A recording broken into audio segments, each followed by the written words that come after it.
maiwasang malink ni Heart Evangelista kay Senator Cheese Escudero. Lalo pat madalas daw sila ngayong naiispatang magkasama.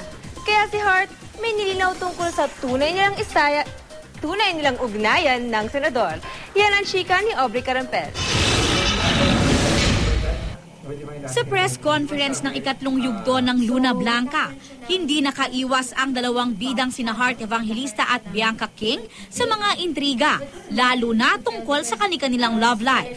Special someone? Do I have already? Can we not? Ano lang yun, like, going out, yeah, it's fun. You're turning red.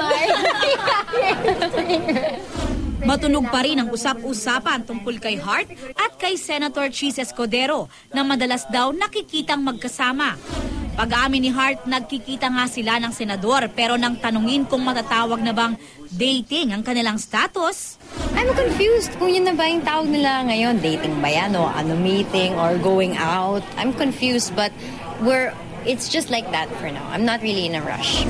Sa ngayon, mas ini-enjoy raw ni Heart ang pagiging single. Ini-enjoy ko trabaho, yung dating or meeting at ini-enjoy ko lang lahat yan. Si Bianca naman matipid pa rin ang sagot pag love life ang pinag-uusapan. Lalo na kung tungkol sa rumored boyfriend na si Dennis Trillo. Very good, thank you. Hindi naman ako talaga yung tipong tao na naniniwala sa pag-promote ng personal na buhay. Kaya gaya ni Bianca, sakali man daw na magkaroon uli ng special someone si Heart, pipiliin na raw niya na wag na lang itong pag-usapan at maging pribado na lang. Kasi ang hirap nothing is certain in life and then you break up, break up, parang dami ko ng break up. So, mas mabuti ng tahimik. Aubrey Carampel, updated sa Showbiz Happening.